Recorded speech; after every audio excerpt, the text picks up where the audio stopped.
السلام علیکم ورحمۃ اللہ. بیٹھیں.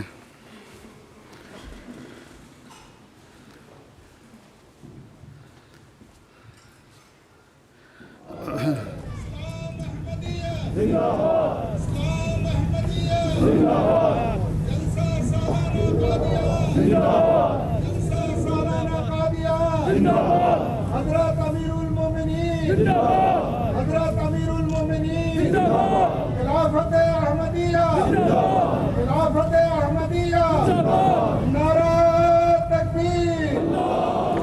السلام علیکم ورحمۃ اللہ وبرکاتہ. محمود احمد وردی صاحب تلاوت.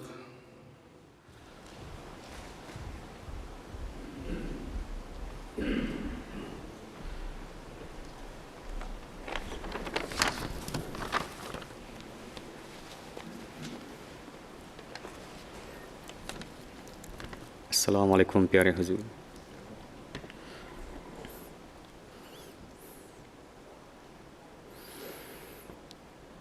اعوذ باللہ من الشیطان الرجیم.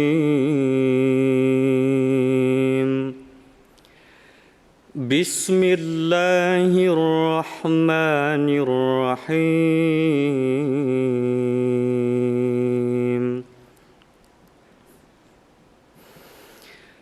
ان الدین عند اللہ الاسلام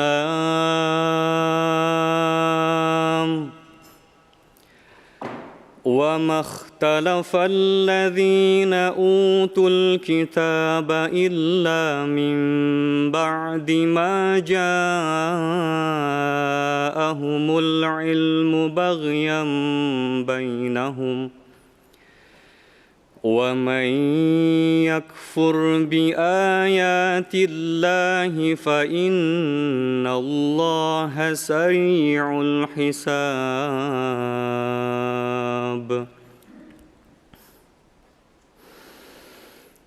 فَإِنْ حَاجُّوكَ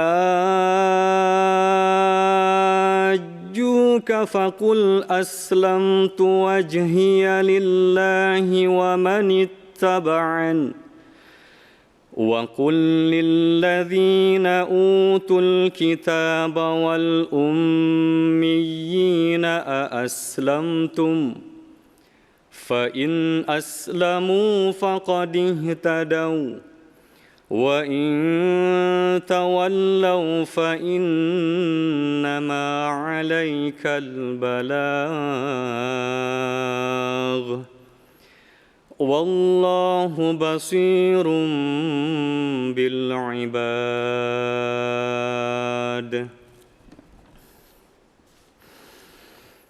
ان الذین یکفرون بآیات اللہ ویقتلون النبیین بغیر حق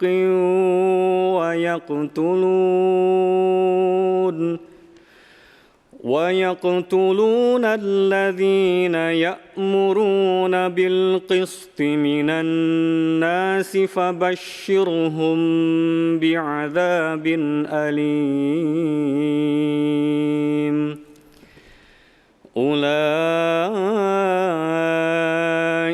الَّذِينَ حَبِطَتْ أَعْمَالُهُمْ فِي الدُّنْيَا وَالْآخِرَةِ وَمَا لَهُم مِّن نَاصِرِينَ.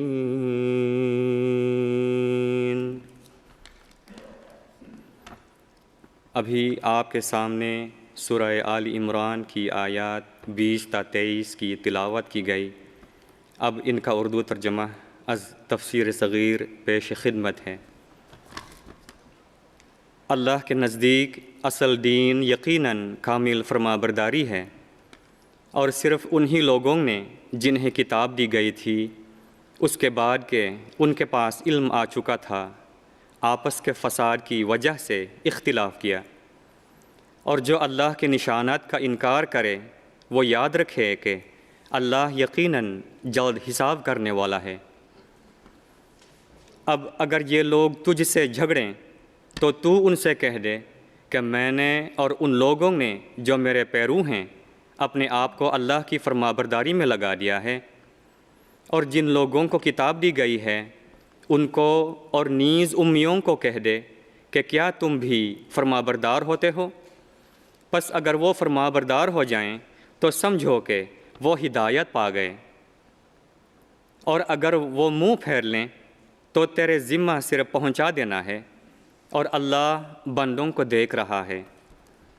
جو لوگ اللہ کی آیات کا انکار کرتے ہیں اور بلا وجہ نبیوں کو قتل کرنا چاہتے ہیں، اور نیز لوگوں میں سے جو انصاف کی ہدایت کرتے ہیں انہیں بھی قتل کرنا چاہتے ہیں، تو انہیں دردناک عذاب کی خبر دے۔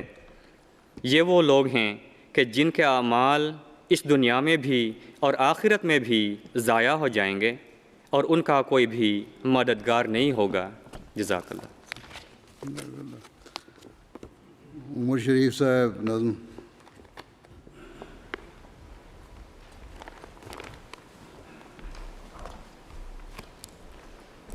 السلام علیکم پیارے،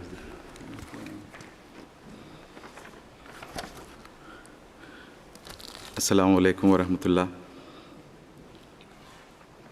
کلام حضرت مسیح موعود علیہ الصلوۃ والسلام۔ بسم اللہ۔ اسلام سے نہ بھاگو، راہ خدا یہی ہے، اسلام سے نہ بھاگو، راہ خدا یہی ہے، اے سونے والو جاگو، شمس ضحیٰ یہی ہے، اے سونے والو جاگو، شمس ضحیٰ یہی ہے۔ مجھ کو قسم خدا کی جس نے ہمیں بنایا، مجھ کو قسم خدا کی جس نے ہمیں بنایا، اب آسماں کے نیچے دین خدا یہی ہے، اب آسماں کے نیچے دین خدا یہی ہے۔ وہ دل ستاں نہاں ہے، کس راہ سے اس کو دیکھیں، ان مشکلوں کا یارو مشکل کشا یہی ہے، ان مشکلوں کا یارو مشکل کشا یہی ہے۔ باطن سیاہ ہیں جن کے اس دین سے ہیں وہ منکر، باطن سیاہ ہے جن کے اس دین سے ہیں وہ منکر، پر اے اندھیرے والو دل کا دیا یہی ہے، پر اے اندھیرے والو دل کا دیا یہی ہے. دنیا کی سب دکانیں ہیں ہم نے دیکھی بھالی، آخر ہوا یہ ثابت دارالشفا یہی ہے. آخر ہوا یہ ثابت دارالشفا یہی ہے. اسلام سے نہ بھاگو، راہ خدا یہی ہے. اے سونے والو جاگو، شمس الضحیٰ یہی ہے. سب خشک ہو گئے ہیں جتنے تھے باغ پہلے، سب خشک ہو گئے ہیں جتنے تھے باغ پہلے. ہر طرف میں نے دیکھا بستاں ہرا یہی ہے. ہر طرف میں نے دیکھا بستاں ہرا یہی ہے. اسلام کے سچائی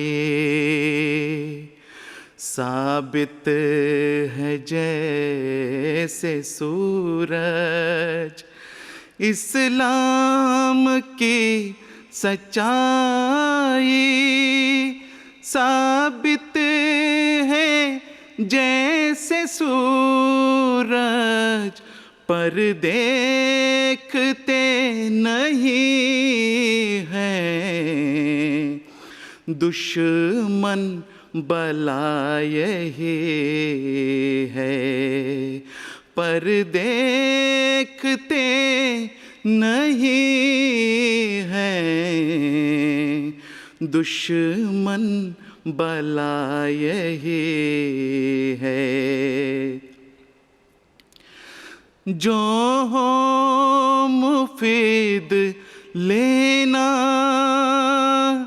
جو بد ہو اس سے بچنا، عقل و خرد یہی ہے، فہم و ذکا یہی ہے. سو سو نشان دکھا کر لاتا ہے وہ بلا کر، سو سو نشان دکھا کر لاتا ہے وہ بلا کر. مجھ کو جو اس نے بھیجا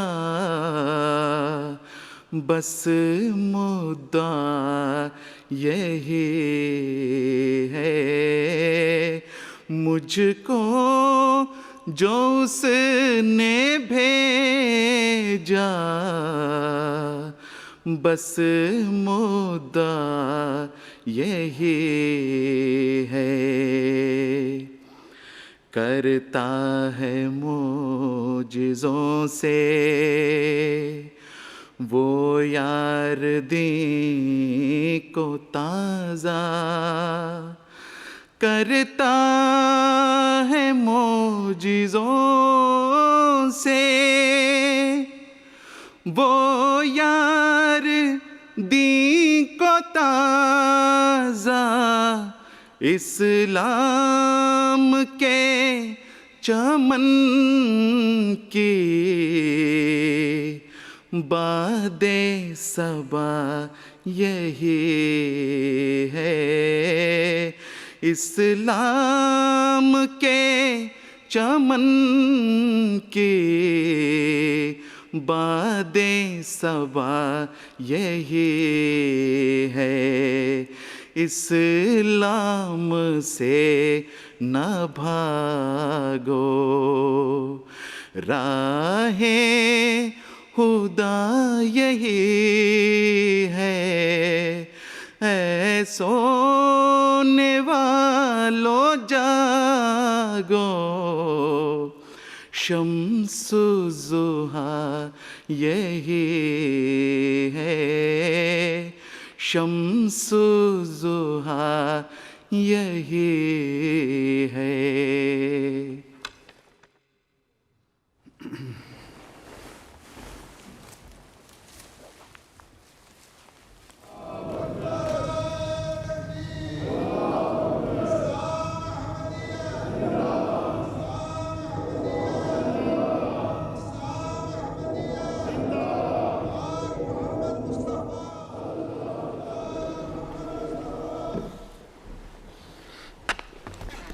السلام علیکم ورحمۃ اللہ وبرکاتہ۔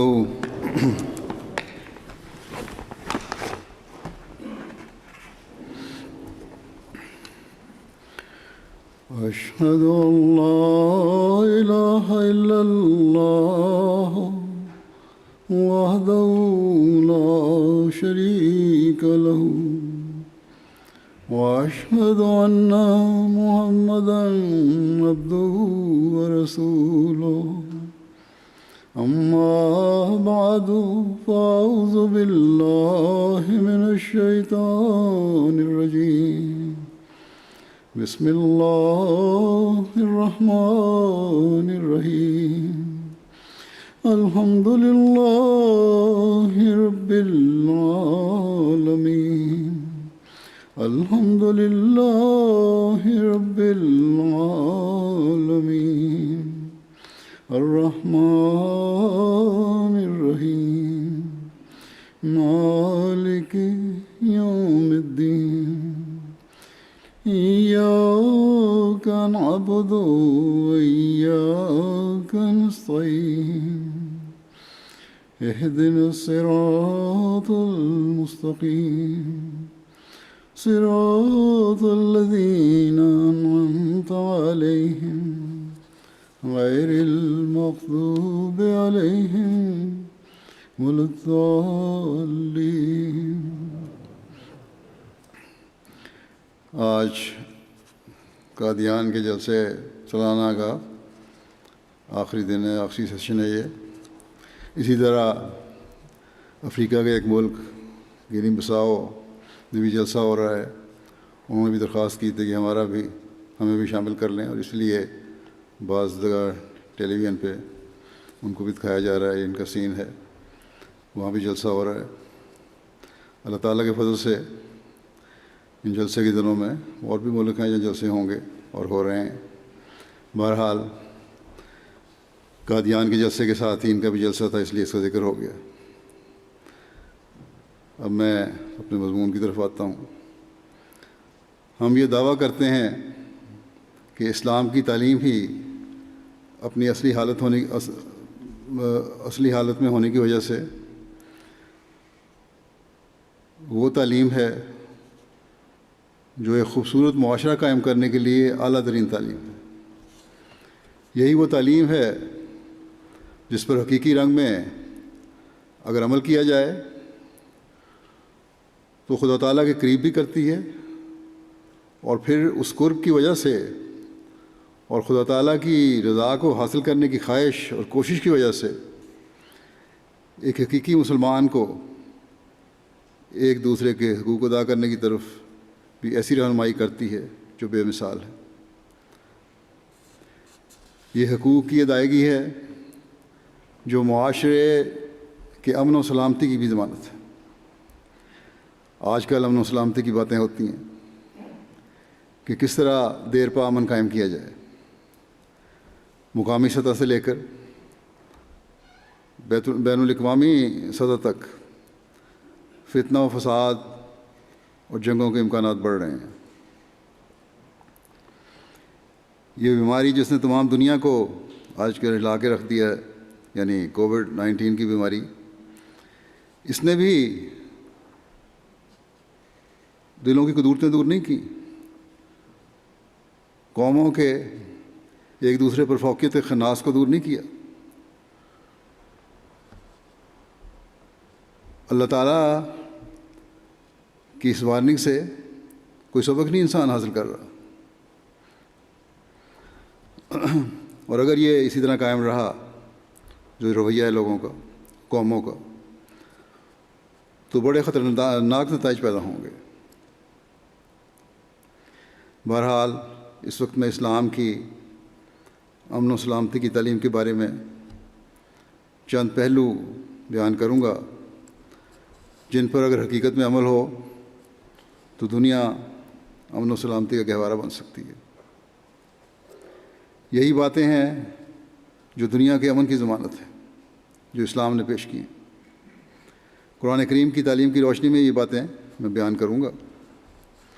سب سے پہلے ہم اس پہلو کو لیتے ہیں کہ مذہبی رواداری کو قائم رکھنے کے بارے میں اسلام کیا کہتا ہے۔ گو آج کل دنیا کی اکثریت مذہب سے دور ہو رہی ہے، لیکن پھر بھی ایک طبقہ ایسا ہے جو مذہب کی بنیاد پر ایک دوسرے کے خلاف مذہب کے حوالے سے بات کرتا ہے، اور اپنے مذہب کی برتری ثابت کرنے کے لیے دوسرے مذہب پر اعتراض کرنا اور اس سے استہزاء کا نشانہ بنانا ضروری سمجھتا ہے۔ یا مذہب کو نہ بھی لیں تب بھی اسلام پر اعتراض کیا جاتا ہے مذہب کے حوالے سے۔ اسلام کہ دوسروں کو کچھ نہیں پوچھتا اسلام، جبکہ اسلام اس بات کو مکمل رد کرتا ہے کہ جو ایک دوسرے کے مذہب کا استہزاء کیا جائے۔ کسی مذہب کے بانی کو، اسلام کہتا ہے کسی مذہب کے بانی کو اس پر الزام لگا کر غلط نہ کہو، یا غلط کہہ کر الزام نہ لگاؤ۔ اسلام بے شک یہ بات پیش کرتا ہے کہ وہ آخری مذہب ہے اور ہر قسم کی تعلیم کا احاطہ کیے ہوئے ہے، لیکن یہ نہیں کہتا کہ دوسرے مذاہب کے بانی جھوٹے تھے۔ اسلام کہتا ہے کہ دنیا کی ہر قوم میں خدا تعالیٰ کی طرف سے رہنمائی کے لیے خدا تعالیٰ کے نبی آئے۔ فرماتا ہے انا ارسلناک بالحق بشیرا و نذیرا وان من امۃ الا خلا فیہا نذیر۔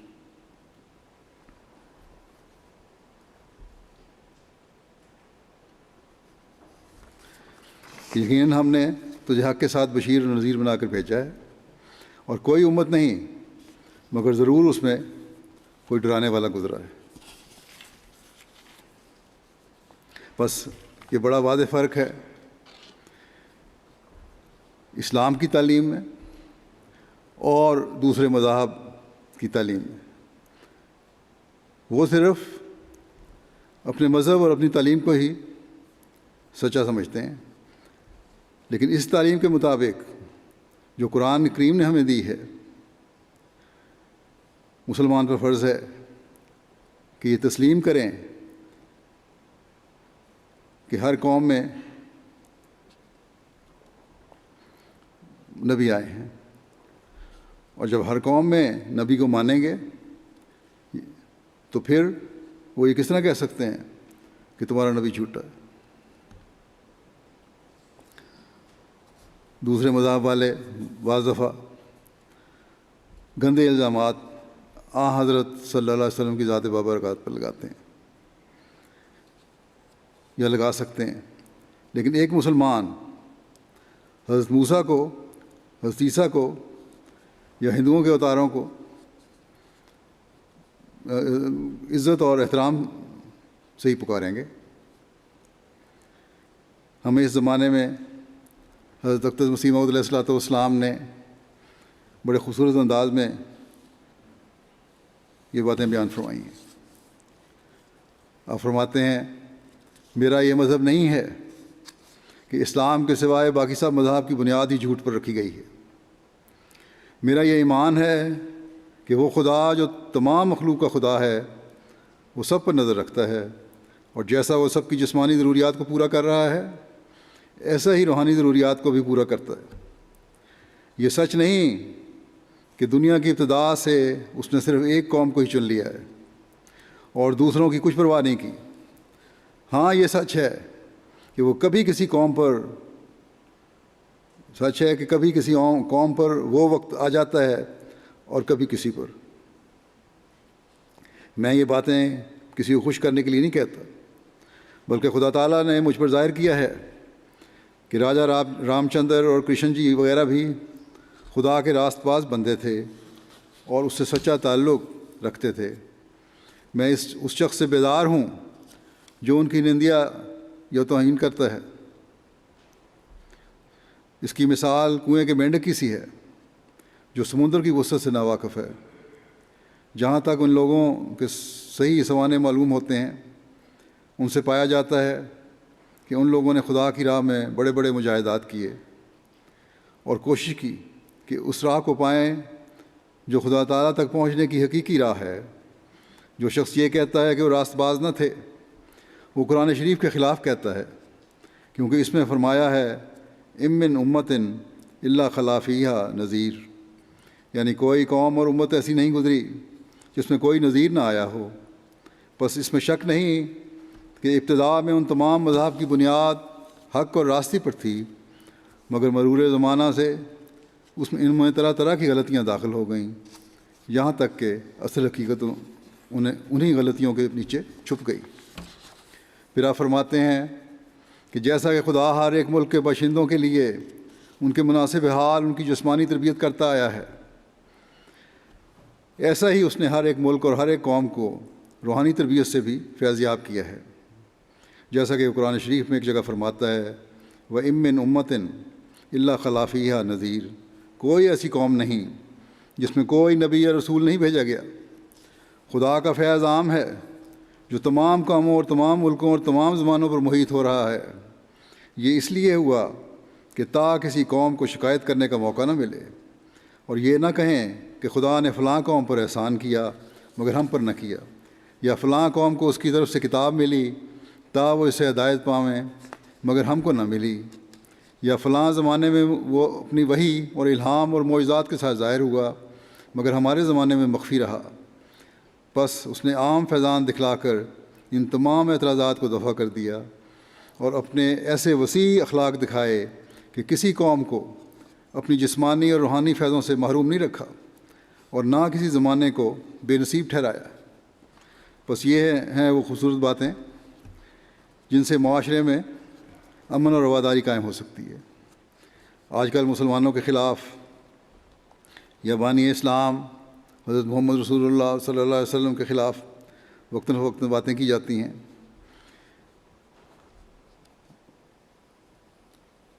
وہ امن کو برباد کرنے میں تو شاید مدد کر سکیں، ممید ہوں، امن قائم کرنے میں کوئی کردار ادا نہیں کر سکتی۔ بس ہماری تعلیم تو یہ ہے کہ ہر مذہب کے ماننے والوں کی عزت کرو اور ہر مذہب کے بانی کی عزت کرو۔ پھر ایک غلط تصور اسلامی تعلیم اور تاریخ سے ناواقفی کی وجہ سے یہ قائم ہو گیا ہے کہ اسلام شدت پسند مذہب ہے، اور زبردستی اس تعلیم کی وجہ سے ابتدا میں لوگوں کو اسلام میں داخل کیا گیا اور اب بھی اسی طرح کرنے کی کوشش کی جا رہی ہے۔ یہ ایک ایسا الزام ہے جس کی کوئی بنیاد نہیں ہے۔ قرآن کریم کو جب ہم دیکھیں تو بے شمار جگہ قرآن کریم جبر کی تعلیم کی نفی کرتا ہے اور جبر سے روکتا ہے، جیسا کہ فرمایا وَلَوْ شَاءَ رَبُّكَ لَآمَنَ مَنْ فِي الْأَرْضِ كُلُّهُمْ جَمِيعًا أَفَأَنْتَ تُكْرِهُ النَّاسَ حَتَّى يَكُونُوا مُؤْمِنِينَ، اور اگر تیرا رب چاہتا تو جو بھی زمانے میں بستے ہیں اکٹھے سب کے سب ایمان لے آتے، تو کیا تو ان لوگوں کو مجبور کر سکتا ہے حتیٰ کہ وہ ایمان لانے والے ہو جائیں؟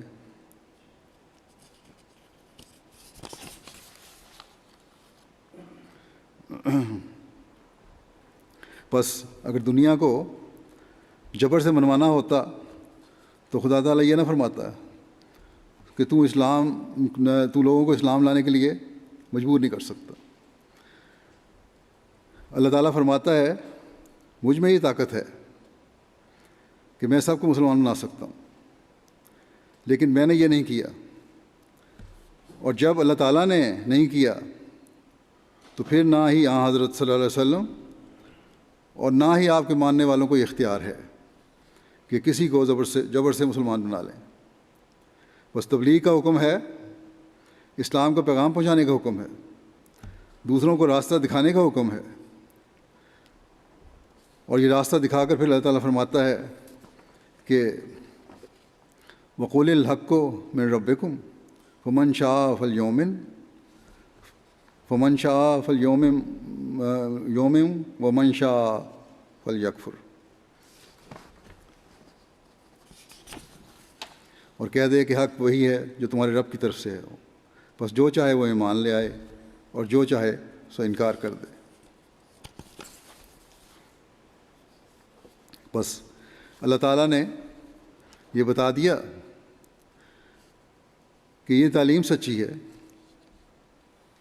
تمہارے فائدے کے لیے ہے، مان لو تو بہتر ہے، نہ مانو تو پھر تمہاری مرضی ہے۔ پھر اللہ تعالیٰ اگلے جہان میں حساب کتاب کرے گا۔ اس دنیا کا معاملہ ختم ہو گیا۔ اس دنیا میں مذہب نہ ماننے کی وجہ سے کسی کو زبردستی کا حق نہیں ہے۔ بس اسلام دنیا میں مذہب کی وجہ سے کسی کو سزا نہیں دے رہا۔ یہ تو مسلمانوں کے بعض علماء نے غلط تشریحیں کر کے تفسیریں کر کے اسلام کو بدنام کر دیا ہے۔ اگر اسلام کی تاریخ کو دیکھیں اور قرآن کریم کو دیکھیں تو پتہ چلتا ہے کہ لوگوں نے اگر اسلام کی تعلیم قبول کرنے سے انکار کیا تو یہ بات کر کے کیا کہ ہم اسلام کو قبول کر کے گھر سے بے گھر ہو جائیں گے، وطن سے بے وطن ہو جائیں گے، جیسا کہ قرآن فرماتا ہے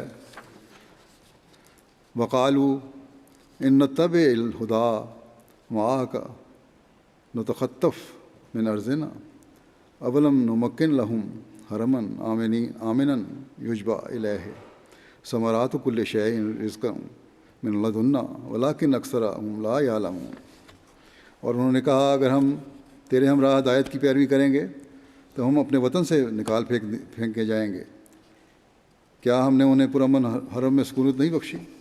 اللہ تعالیٰ فرماتا ہے یہ تو یہ کہتے ہیں، لیکن کیا ہمیں حرم میں سکونت نہیں بخشی جس کی طرف ہر قسم کے پھل لائے جاتے ہیں، اور یہ ہماری طرف سے بطور رزق ہیں، لیکن ان میں سے اکثر علم نہیں رکھتے۔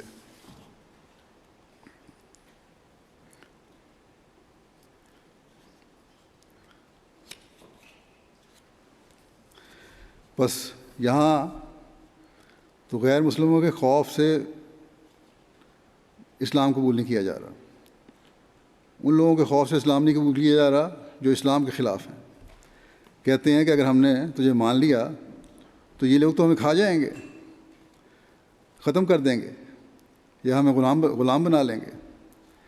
اللہ تعالیٰ فرماتا ہے اگر یہ عقل سے کام لیں تو دیکھیں کہ ہمیشہ اللہ تعالیٰ نے مکے کی حفاظت فرمائی اور یہاں ہر قسم کی نعمتیں جمع کی ہیں، لیکن نہیں، یہ اس بات کو نہیں دیکھتے اور دنیا کا خوف غالب ہے اور اسلام کو قبول کرنے سے محروم ہو رہے ہیں۔ بس یہاں خوف ہے اور اپنا امن برباد ہونے کا خطرہ ان کو پیش ہے۔ اسلام سے کوئی خطرہ نہیں ہے، بلکہ دنیاوی بادشاہوں سے خطرہ ہے۔ افسوس ہے کہ آج مسلمان حکومتیں اس بات کو نہیں سمجھ رہیں اور اسلام کی تعلیم کے بارے میں بھی غلط تصور قائم ہو رہا ہے کہ نعوذ باللہ یہ شدت پسند اور شر پھیلانے والا مذہب ہے۔ اگر آج بھی مسلمانوں کے عمل اس تعلیم کے مطابق ہو جائیں تو دنیا کو اسلام کی طرف توجہ پیدا ہو جائے، دنیا کی اسلام کی طرف توجہ پیدا ہو جائے، اور مسلمان بھی دیکھیں گے کہ خدا تعالیٰ کی طرف حقیقی رجوع سے اور دنیاوی خداؤں کو چھوڑنے سے جہاں دنیا میں امن قائم ہوگا، وہاں مسلمانوں کی اپنی ساکھ اور عزت اور وقار بھی کئی گنا بڑھے گا۔ اور یہ اس وقت ہوگا جب حضرت صلی اللہ علیہ وسلم کے غلام صادق اور زمانے کے امام کو مانیں گے، جو دنیا میں امن و سلامتی کے قیام کے لیے اللہ تعالیٰ نے بھیجا ہے۔ پھر اللہ تعالیٰ نے امن قائم کرنے کے لیے ایک یہ اصول بتایا ہے، اور یہ اصول اپنوں سے لے کر غیروں تک ہر ایک پر لاگو ہوتا ہے۔ اپنے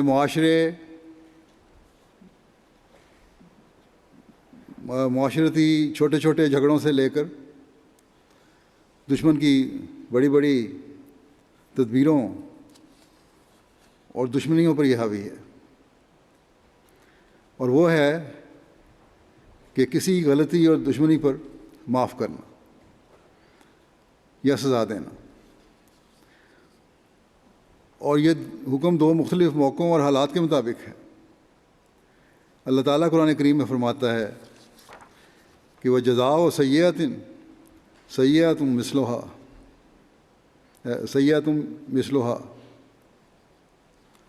ومن عفا واصلح فاجرہ علی اللہ انہ لا یحب الظالمین۔ اور بدی کا بدلہ کی جانے والی بدی کے برابر ہوتا ہے، بس جو کوئی معاف کرے بشرطے کو اصلاح کرنے والا ہو تو اس کا اجر اللہ پر ہے، یقیناً وہ ظالموں کو پسند نہیں کرتا۔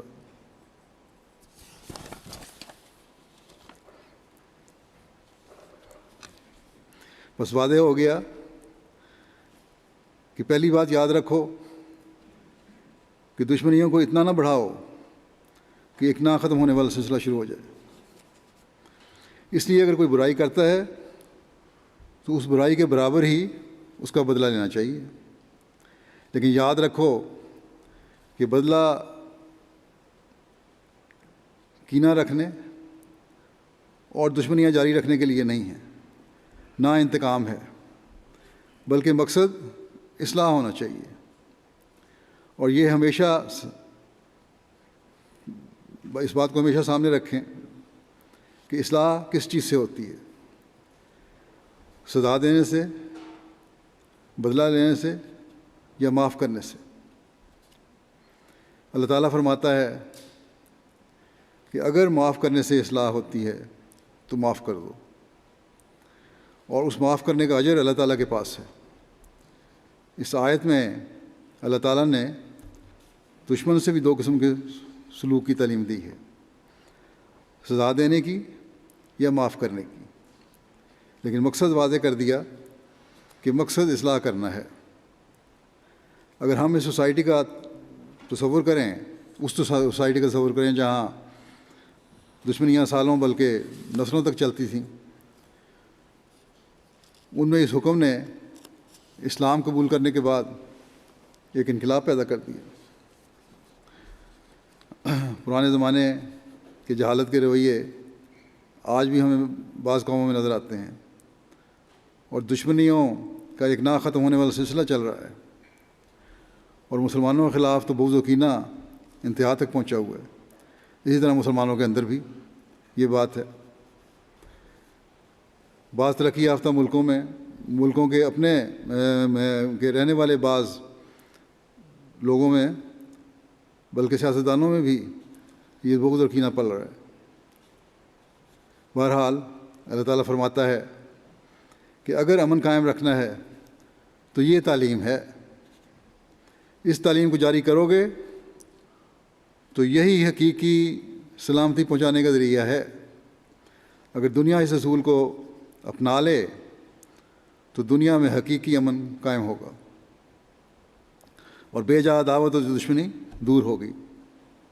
بس کوئی نہیں کہہ سکتا کہ یہ تعلیم ایسی ہے جس میں دشمنیوں کا مکمل خاتمہ نہیں ہے۔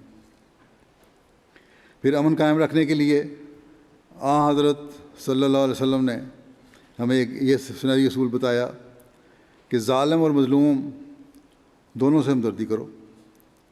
اب مظلوم سے ہمدردی تو واضح ہے کہ کس طرح کرنی ہے، ظالم کی ہمدردی کس طرح کی جائے، تو آپ نے فرمایا کہ ظالم کو ظلم سے روک کر اس سے ہمدردی کرو۔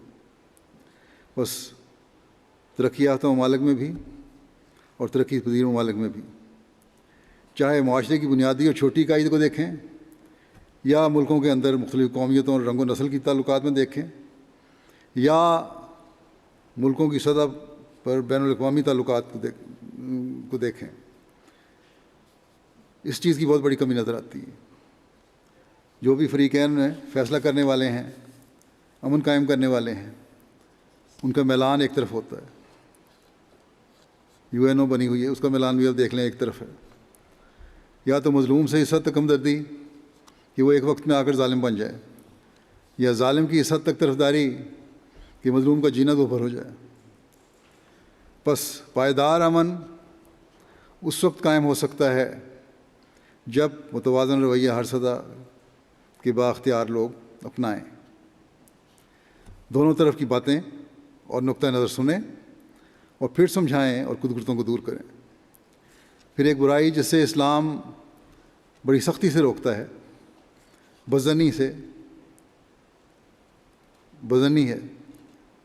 بدظنی سے انسان اپنے دل کو بھی دوسروں کے خلاف بغض اور کینے سے بھرتا ہے اور معاشرے کا امن اور سکون بھی برباد کرتا ہے۔ اللہ تعالیٰ فرماتا ہے کہ بدظنی گناہ ہے۔ قرآن کریم میں اللہ تعالیٰ فرماتا ہے یا ایھا الذین آمنوا اجتنبوا کثیرا من الظن ان بعض الظن اسم ولا تجسسوا ولا یغتب بعضکم بعضا ایحب احدکم ان یاکل لحم اخیہ میتا فکرہتموہ واتقوا اللہ ان اللہ تواب الرحیم۔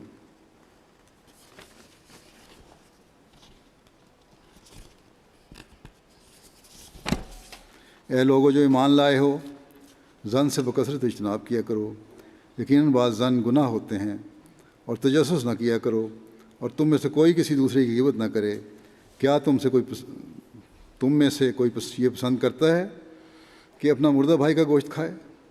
بس تم اس سے سخت کراہت کرتے ہو، اور اللہ کا تقوی اختیار کرو، یقیناً اللہ بہت توبہ قبول کرنے والا اور بار بار رحم کرنے والا ہے۔ بس ایک تو واضح فرمایا کہ بعض ظن گناہ کی طرف لے جاتے ہیں، اور دوسرے فرمایا ولا تجسسوا، تجسس نہ کیا کرو، اور دوسرے کے عیب تلاش نہ کیا کرو۔ بدظنی سے انسان دوسرے کے عیب تلاش کرنے کی کوشش کرتا ہے۔ ایک بدظنی دل میں پیدا ہوئی اور فوری جس کے خلاف بدظنی پیدا ہوئی اس کے عیب تلاش کرنا شروع کر دیے۔ اللہ تعالیٰ کی تعلیم پر عمل کرنے والا بدظنی کے بجائے حسن ظنی رکھتا ہے، اور حسن ظن رکھنے والا دوسرے کے عیب تلاش کر ہی نہیں سکتا۔ صحابہ تو اس حد تک حسن ظن رکھتے تھے کہ اس کی مثال ہی نہیں ملتی۔ ایک مسلم موعود نے اپنے موقع پر ایک حسن ظن کا واقعہ بیان کیا صحابی کا اس واقعہ میں صرف حسن ظنی نہیں ہے بلکہ سچائی اور ایمانداری کے اعلیٰ معیار کا بھی سبق ہے کہ کس طرح دشمنی دوستی میں بدل گئی اس کی وجہ سے، اور امن و بھائی چارے کی فضا قائم ہو گئی۔ واقعہ یوں ہے کہ حضرت عمر کے دور خلافت میں ایک شخص پر قتل کا مقدمہ چلا، اور اس مقدمہ میں اس شخص کے خلاف قضا نے فیصلہ دیا اور قاتل کو قتل کیے جانے کی سزا ہوئی۔ اس شخص نے یہ درخواست کی کہ میرے پاس بہت سے یتیموں کی امانتیں ہیں، مجھے اتنی مہلت دی جائے کہ میں جا کر انہیں امانتوں کو ادا کراؤں، اور اس کے لیے مجھے چند دن کی مہلت دے دیں، میں اتنے دن بعد حاضر ہو جاؤں گا۔ جب اسے کوئی ضمانت مانگی گئی تو اس نے ادھر ادھر دیکھ کر وہاں کھڑے ہوئے ایک صحابی حضرت ابو ذر کی طرف اشارہ کیا کہ یہ میرے ضامن ہیں۔ جب ابو ذر سے پوچھا گیا کہ کیا آپ اس کی ضمانت دینے کے لیے تیار ہیں، تو انہوں نے کہا ہاں، اور اس ضمانت پر اس کو گھر جانے کی اجازت دے دی گئی۔ جب وہ مقررہ دن آیا جس دن اس شخص نے حاضر ہونا تھا تو صحابہ گھبراہٹ میں ادھر ادھر دیکھنے لگے کیونکہ بہت دیر ہو گئی تھی اور وہ شخص نہیں آیا تھا۔ بعض لوگوں نے حضرت ابو ذر سے پوچھا کہ کیا آپ کو معلوم ہے وہ شخص کون ہے جس کی آپ نے ضمانت دی ہے؟ انہوں نے کہا میں تو اسے ذاتی طور پر نہیں جانتا۔ صحابہ نے کہا عجیب بات ہے، اس کا جرم قتل تھا اور آپ نے بغیر اس سے جاننے کے اس کی ضمانت دے دی، یہ آپ نے کیا کیا ہے؟ اگر وہ نہ آیا تو آپ کی جان جائے گی۔ انہوں نے کہا کہ بے شک میں اسے نہیں جانتا، لیکن جب ایک مسلمان نے ضمانت کے لیے میرا نام لیا تو میں کس طرح انکار کر سکتا تھا اور کس طرح اس پر بدظنی کر سکتا تھا۔ یہ ہے وہ معیار حسن ظنی کا جو صحابہ میں تھا۔ ایک شخص جس کو وہ جانتے بھی نہیں، اس کی ضمانت صرف اس لیے دے دی کہ وہ بدظنی نہیں کرنا چاہتے تھے۔ بہرحال جب وقت بالکل ختم ہونے والا تھا تو لوگوں نے دور سے مٹی اڑتی دیکھی اور دیکھا کہ ایک سوار گھوڑے کو تیز دوڑاتا ہوا آ رہا ہے۔ سب کی نظریں اس کی طرف تھیں۔ جب وہ قریب آیا تو دیکھا کہ یہ وہی شخص ہے جس کی ضمانت دی گئی تھی۔ وہ گھوڑے سے اترا اور کہا معاف کرنا، مجھے امانتیں واپس کرتے ہوئے کچھ وقت لگ گیا تھا جس کی وجہ سے کچھ دیر ہو گئی۔ بہرحال خدا کا شکر ہے کہ میں وقت پر پہنچ گیا، اب میں تیار ہوں، جو سزا مقرر ہے میرے لیے مجھے دے دیں۔ اس کی اس بات کو ان لوگوں پر جن کا جرم کیا گیا تھا اتنا اثر ہوا کہ انہوں نے قاضی کو کہا کہ ہم نے اپنا جرم اس شخص کو معاف کیا۔ بس یہ وہ نیک زن لوگ تھے جو بدظنی کرنا جانتے ہی نہیں تھے، اور پھر اللہ تعالیٰ بھی ان کے حسن زن کو پورا کر دیتا تھا۔ اور یہ وہ لوگ تھے جو سچائی پر قائم تھے اور اپنی جان بھی سچائی پر قربان کرنے والے تھے، عہدوں کا پاس کرنے والے تھے۔ یہ وہ خصوصیات ہیں جن سے معاشرے میں امن قائم ہوتا ہے۔ سخت ترین دشمن کو سزا دلوانے کی کوشش معافی اور رحم میں بدل جاتی ہے۔ پھر اللہ تعالیٰ نے اس آیت میں ظلم سے بھی روکا ہے، یہ کہہ کر کہ ولا یغتب بعضکم بعضا، ایک دوسرے کی غیبت نہ کیا کرو۔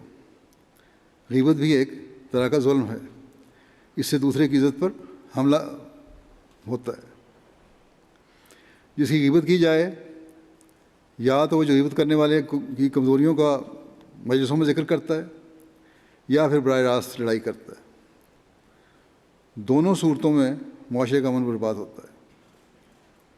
بس فرمایا کہ غیبت نہیں کرنی، اور اسے نفرت دلانے کے لیے فرمایا کہ غیبت کرنا ایسا ہی ہے جیسے اپنے مردہ بھائی کا گوشت کھانا، جسے ہر ایک کو سخت کراہت آتی ہے۔ بس اسلام نے تو یہ معیار قائم کیے ہیں امن اور سلامتی کے قائم کرنے کے۔ حضرت اقدس مسیح موعود علیہ السلام اس بارے میں فرماتے ہیں، بعض گناہ ایسے باریک ہوتے ہیں کہ انسان ان میں مبتلا ہوتا ہے اور سمجھتا ہی نہیں، جوان سے بوڑھا ہو جاتا ہے مگر اسے پتہ نہیں لگتا کہ گناہ کرتا ہے۔ مثلاً گلہ کرنے کی عادت ہوتی ہے۔ ایسے لوگ اس کو بالکل ایک معمولی سی اور چھوٹی سی بات سمجھتے ہیں، حالانکہ قرآن شریف نے اس کو بہت ہی برا قرار دیا ہے۔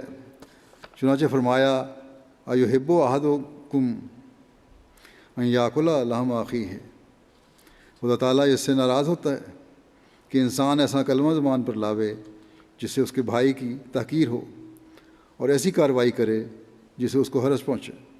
ایک بھائی کی نسبت ایسا بیان کرنا جس سے اس کا جاہل اور نادان ہونا ثابت ہوتا ہے ہو، یا اس کی عادت کے متعلق خفیہ طور پر بے غیرتی یا دشمنی پیدا ہو، یہ سب برے کام ہیں۔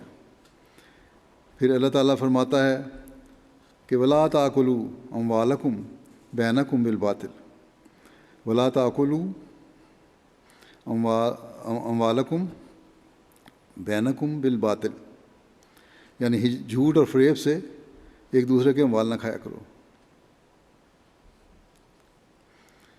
کیونکہ یہ ظلم ہے۔ اس سے پھر رنجشیں اور جھگڑے پیدا ہوتے ہیں۔ ہم دیکھتے ہیں کہ معاشرے میں جو کہ مادیت کی دوڑ بہت زیادہ ہو چکی ہے، غلط رنگ میں دھوکہ دے کر ایک دوسرے کا مال کھانے کی کوشش کی جاتی ہے، بلکہ بین الاقوامی سطح پر بھی یہ ظلم ہو رہا ہے۔ امیر ممالک غریب ممالک کی دولت غلط رنگ میں مختلف ہیلوں بہانوں سے کھا رہے ہیں۔ اب تو بعض افریقن ممالک یہ شور مچانے لگ گئے ہیں کہ ہمیں آزادی دینے کے بعد ان بڑے ممالک نے غلط رنگ میں ہماری دولت پر اس بہانے سے قبضہ کیا ہوا ہے کہ ہم تمہاری ترقی اور حفاظت پر خرچ کر رہے ہیں، اور ہر سال کئی ملینز ڈالر اس نام پر لے جاتے ہیں، جس کے نتیجے میں اب ان ممالک میں ترقی یافتہ ملکوں کے لیے نفرتیں بڑھ رہی ہیں، جس کا نتیجہ بہت خوفناک ہو سکتا ہے، کیونکہ یہ رقم لے جانے کے بعد ان پہ خرچ نہیں کی جاتی بلکہ خود وہ امیر ممالک ہی کھا جاتے ہیں۔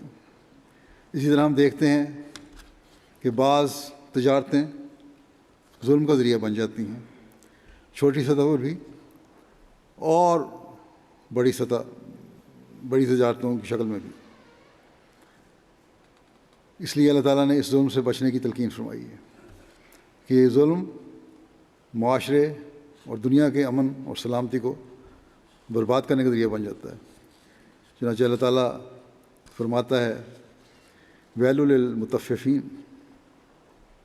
ویل للمطففین الذین اذا اکتالوا علی الناس یستوفون واذا کالوہم ووزنوہم یخسرون۔ ہلاکت ہے تول میں ناانصافی کرنے والوں کے لیے، یعنی وہ لوگ کہ جب وہ لوگ تول لیتے ہیں تو بھرپور پیمانوں کے ساتھ لیتے ہیں، اور جب ان کو ماپ کر یا تول کر دیتے ہیں تو کم دیتے ہیں۔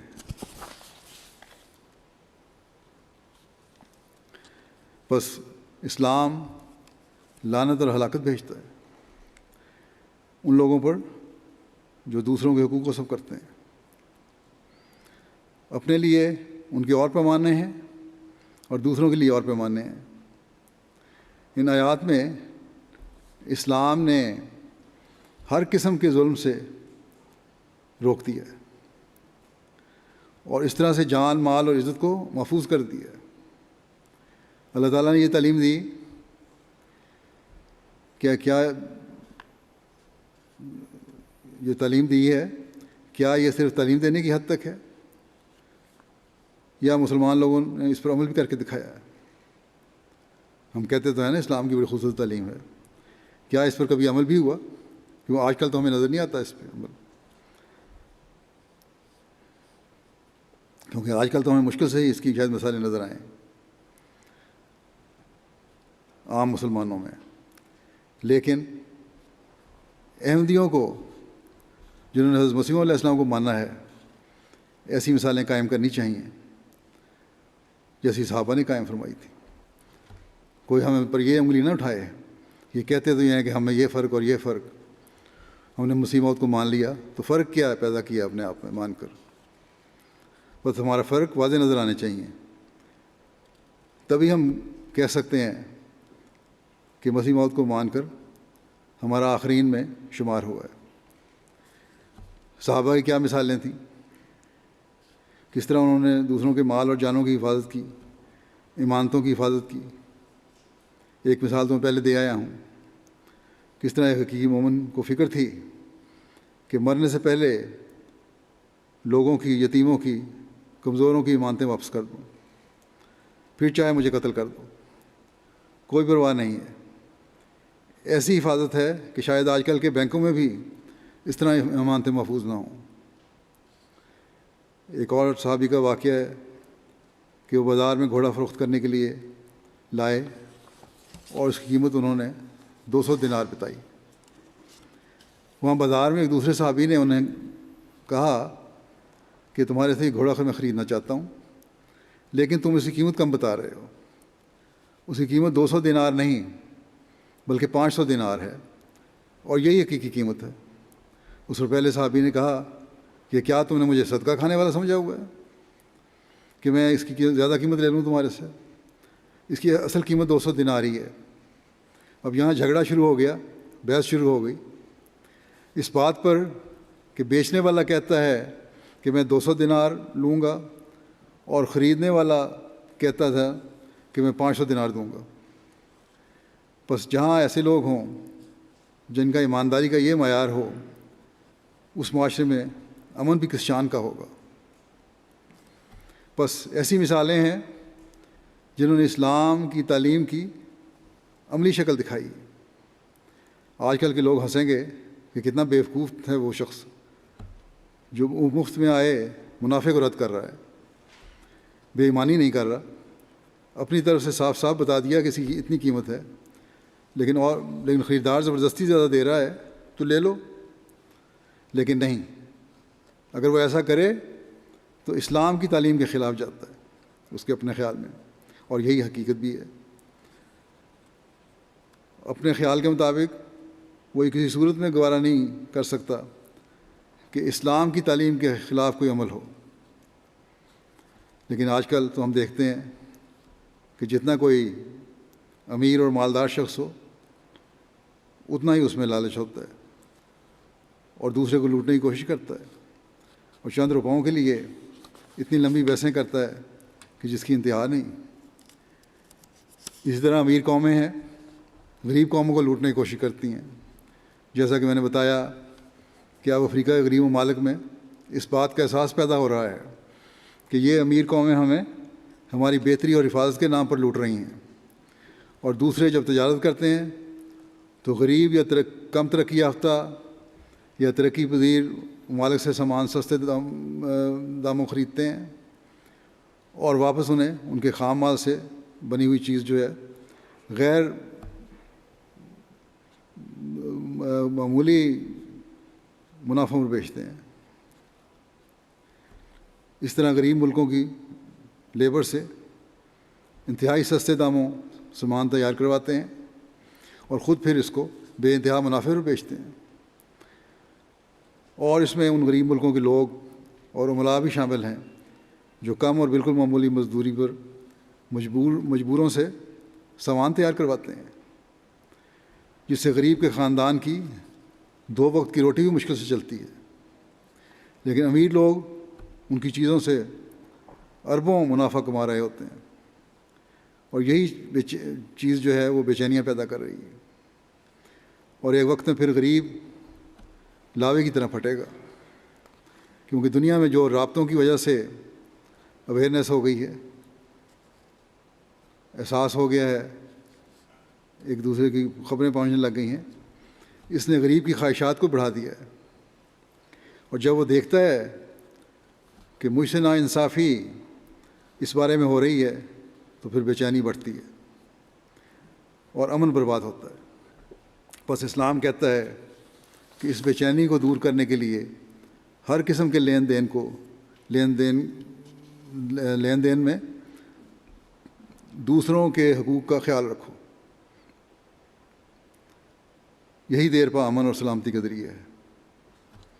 پھر امن و سلامتی کو برباد کرنے میں تکبر ایک بہت بڑی وجہ ہے۔ تکبر کی وجہ سے دوسروں سے ظلم ہوتا ہے اور حق تلفی کی جاتی ہے۔ اسلام اس کو سختی سے روکتا ہے۔ چنانچہ اللہ تعالیٰ فرماتا ہے وَلَا تَمْشِ فِي الْأَرْضِ مَرَحًا إِنَّكَ لَن تَخْرِقَ الْأَرْضَ ولن تبلغ الجبال طولا، اور زمین میں اکڑ کر نہ چل، تو یقیناً زمین کو پھاڑ نہیں سکتا، اور نہ قیامت میں پہاڑوں کی بلندی تک پہنچ سکتا ہے۔ بس اللہ تعالیٰ فرماتا ہے کہ تکبر کس بات کا ہے، تو یقیناً زمین کو پھاڑ نہیں سکتا، تو زمین سے کہیں باہر نہیں نکل سکتا۔ زمین کے ذرائع اور وسائل ہی ہیں جو تیری بقا کا ذریعہ ہیں۔ تیرے غریب بھائی، یہ غریب لوگ جو تیرے ارد گرد ہیں، ان سے ہی تو کام لیتا ہے۔ جتنا چاہے بڑا کارخانہ دار ہو، امیر آدمی ہو، اس کے مددگار یہی لوگ ہیں۔ اگر یہ نہ ہو تو امیر کچھ بھی نہیں کر سکتا۔ بس یہ احساس ہر بڑے اور جس کے دل میں تکبر ہے اسے دل میں پیدا کرنا چاہیے کہ جن لوگوں کو وہ تکبر کی وجہ سے رعونت سے دیکھتا ہے، یہی لوگ اس کے مددگار ہیں، جن کے بغیر اس کی زندگی آرام دہ نہیں ہو سکتی۔ بس یہ احساس جب پیدا ہو جائے تو امیر کو غریب کا حق مارنے کا خیال پیدا نہیں ہو سکتا۔ بس اللہ تعالیٰ فرماتا ہے کہ بندوں کو نصیحت فرماتے ہوئے کہ تکبر نہ کرو اور ارد گرد کے لوگوں کو ذلیل نہ سمجھو، حقیر نہ سمجھو۔ اگر تم نے اپنے سے کم لوگوں کی عزت نفس کا خیال نہ رکھا تو لوگ تم سے دور ہٹتے چلے جائیں گے اور تم بھی امن میں نہیں رہ سکو گے۔ اور پھر سختی کرنے اور دوسروں کو حقیر سمجھنے اور ان کے حقوق ادا نہ کرنے سے یہ رد عمل پیدا ہوگا کہ یہ غریب تمہارے خلاف ہوں گے، اور اس طرح عوام کے خلاف ہونا، پھر بغاوت کر عوام کا خلاف ہونا جو ہے امیروں کے حق میں یا کے خلاف یا حکومت کے خلاف، پھر بغاوت کا رنگ اختیار کر لیتا ہے، اور پھر معاشرے اور ملک کا امن اور سکون برباد ہو جاتا ہے۔ پھر اللہ تعالیٰ فرماتا ہے وَلَن تَبْلُغَ الْجِبَالَ طُولًا، یاد رکھو کہ اس طرح کے لوگ حقوق غصب کر کے اور ان سے فاصلہ رکھ کر قوم کے سردار نہیں بن سکتے۔ جبال سردار اور بڑے امراء کو بھی کہتے ہیں۔ بس تکبر کر کے کوئی حقیقی مقام نہیں ملتے۔ عاجزی ہی ہے جو حقیقی سرداری اور لیڈر بناتی ہے، سرداری دیتی ہے اور لیڈر بناتی ہے، اور یہی سرداری ہے جو دیر پا امن قائم کرنے والی بن سکتی ہے۔ قومی ظلموں کا ذکر کرتے ہوئے ایک جگہ حضرت مسلم موعود نے فرمایا کہ قومی ظلموں میں سے ایک اخلاقی ظلم قوم کے اخلاق کو بگاڑنا ہوتا ہے۔ اللہ تعالیٰ بنی نوع انسان کو اس سے بھی روکتا ہے اور فرماتا ہے لا يحب اللہ الجہر بالسوء من القول الا من ظلم وکان اللہ سمیعا علیما۔ اللہ سر عام بری بات کہنے کو پسند نہیں کرتا مگر جس پر ظلم کیا گیا ہو، اور اللہ بہت سننے والا اور دائمی علم رکھنے والا ہے۔ حضرت مسلم موعود نے اس کی تشریح مختلف کی ہے۔ آپ فرماتے ہیں کہ لوگ اس کے یہ معنی کرتے ہیں کہ اگر کوئی مظلوم ہو تو اسے بے شک اجازت ہے کہ وہ برسر عام جو جس جی میں آئے کہتا پھرے، لیکن کسی اور کو اس کی اجازت نہیں ہے۔ مگر میرے نزدیک اس آیت کا اصلی مفہوم یہ ہے کہ اگر کوئی مظلوم ہو تب بھی یہ پسندیدہ بات نہیں کہ لوگوں میں برائیاں بیان کرتا پھرے۔ گویا اللہ تعالیٰ ہر ایک کو اس طریقے سے روکتا ہے اور فرماتا ہے جو اپنے ظلم کے خلاف شور مچاتا ہے، اگر تو اپنے جو اپنے ظلم کے خلاف شور مچاتا ہے تجھے یہ سمجھنا چاہیے کہ تو اپنے ظلم کے متعلق تو شور مچا رہا ہے اور قوم کے اخلاق کو تباہ کر رہا ہے۔ جیسے اگر کوئی گندی گالیاں دینا شروع کر دے اور اس سے عورتیں گزر رہی ہوں تو اور شریف لوگ گزر رہے ہوں تو وہ ان کو روکتے ہیں اور کہتا ہے کہ تجھے شرم نہیں آتی کہ لوگوں کے اخلاق خراب کر رہا ہے تو۔ بچے بھی ہیں، عورتیں بھی ہیں، ایسے لوگ بھی ہیں جن کو یہ برداشت نہیں ہوتی گندی باتیں۔ اس طرح اللہ تعالیٰ فرماتا ہے کہ تو شور کس بات پر مچا رہا ہے؟ کیا اس بات پر کہ تجھ پر ظلم ہوا ہے؟ مگر تجھے اتنی سمجھ نہیں تو اپنے ظلم پر شور مچا رہا ہے اور ساری قوم پر ظلم کر رہا ہے۔ بس یہاں مظلوم کو بھی توجہ دلائی کہ حق لینا ہے، ظلم کا بدلہ لینا ہے تو متعلقہ ادارے تک جاؤ اور ظلم اور فیصلے کا انتظار کرو۔ اسی طرح اپنی حالت کو بھی دیکھو کہ کہیں کسی وقت تم سے بھی ظلم سرزد ہوا، یا تم نے بھی کبھی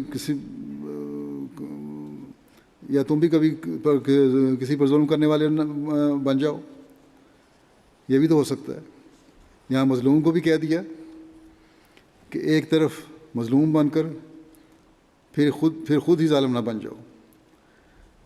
بس اسلام ایک کا حق دے کر دوسرے کا حق بھی قائم کرتا ہے تاکہ امن اور سلامتی کی فضا قائم رہے۔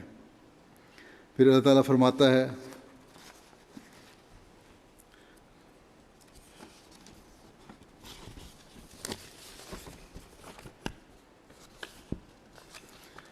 وَاعْبُدُوا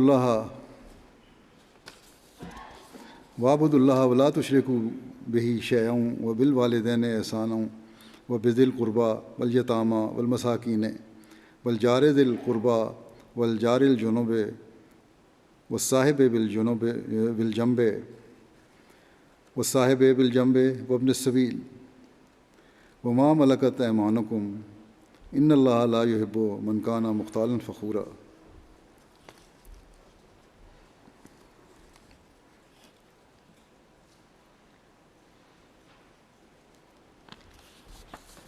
کہ اللہ کی عبادت کرو اور کسی چیز کو اس کا شریک نہ ٹھہراؤ، اور والدین کے ساتھ احسان کرو، اور قریبی رشتہ داروں سے بھی، اور یتیموں سے بھی، اور مسکین لوگوں سے بھی، اور رشتہ دار ہمسایوں سے بھی، اور غیر رشتہ دار ہمسایوں سے بھی، اور اپنے ہم جلیسوں سے بھی، اور مسافروں سے بھی، اور ان سے بھی جن کے تمہارے دائیں ہاتھ مالک ہوئے، لیکن اللہ اس کو پسند نہیں کرتا جو متکبر اور شیخی بگاڑنے والا ہے۔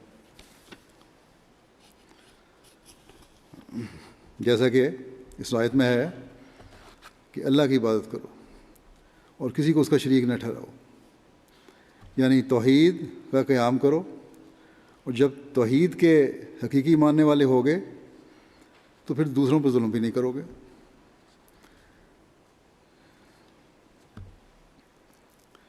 ساتھ ہی ان لوگوں کی فہرست بھی دے دی جن سے حسن سلوک ایک مومن کے لیے ضروری ہے، اور اس کے مطابق اگر انسان زندگی گزارے تو امن برباد کرنے والے تمام اسباب کا خاتمہ ہو جاتا ہے۔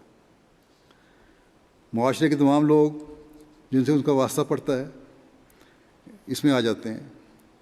والدین کے ساتھ ان رشتوں اور تعلقوں کا ذکر کے ساتھ ان رشتوں اور تعلقوں کا بھی ذکر ہے، بتا دیا کہ ان تعلقات کی کیا اہمیت ہے، اور پھر آخر میں تنبیہ کی اللہ تعالیٰ کسی متکبر اور شیخی بگاڑنے والے کو پسند نہیں کرتا۔ تکبر کے بارے میں پہلے ذکر ہو چکا ہے کہ کس طرح اللہ تعالیٰ تکبر کرنے والے کو تنبیہ فرما رہا ہے۔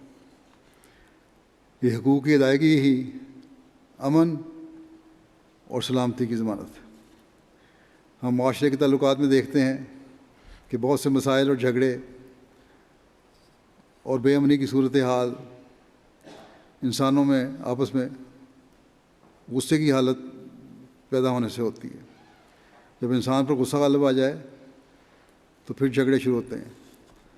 اللہ تعالیٰ نے مسلمانوں کو ایک اصولی ہدایت فرما دی اور خصوصیات بھی بیان فرمائیں کہ ہم نے تمہیں امتاً وسطا بنایا،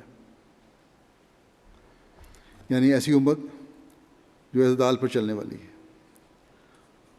غصہ اور محبت کے معاملے میں بھی اس اصول کو سامنے رکھو، نہ غصے میں اتنا بہہ جاؤ کہ معافی کی کوئی صورت ہی نہ ہو، اور نہ محبت میں اتنا بہہ جاؤ کہ جو نقصان دہ حد تک ہو جائے۔ محبت میں انسان پھر انصاف کے تقاضے پورے نہیں کرتا۔ بس فرمایا کہ اس اصول کے تحت غصے کی بھی ایک حد ہونی چاہیے اور محبت کی بھی ایک حد ہونی چاہیے۔ بدقسمتی سے مسلمانوں میں اب اس کی بہت زیادہ کمی ہو گئی ہے۔ اللہ تعالیٰ قرآن کریم میں فرماتا ہے کہ والکاظمین الغیظ والعافین عن الناس واللہ یحب المحسنین، اور غصہ دبانے والے اور لوگوں سے درگزر کرنے والے ہیں، اور اللہ احسان کرنے والوں سے محبت کرتا ہے۔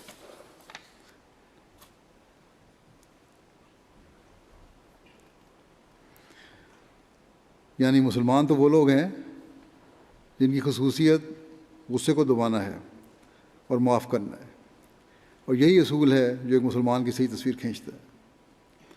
یہی اصول ہے جس سے دشمنیاں ختم ہوتی ہیں، یہی اصول ہے جس سے معاشرہ میں صلح اور صفائی کی فضا قائم ہوتی ہے، اور یہی اصول ہے جس سے امن اور سلامتی کا پیغام ہر طرف پہنچتا ہے۔ اس بارے میں حضرت مسیح موعود علیہ الصلوۃ والسلام فرماتے ہیں، یاد رکھو کہ عقل اور جوش میں خطرناک دشمنی ہے۔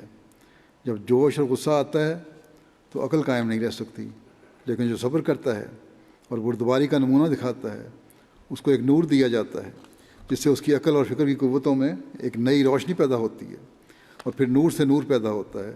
غصہ اور جوش کی حالت میں چونکہ دل و دماغ تاریک ہوتے ہیں، اس لیے پھر تاریکی سے تاریکی پیدا ہوتی ہے۔ پھر آپ فرماتے ہیں، یاد رکھو جو شخص سختی کرتا ہے اور غضب میں آ جاتا ہے اس کی زبان سے معارف اور حکمت کی باتیں ہرگز نہیں نکل سکتی۔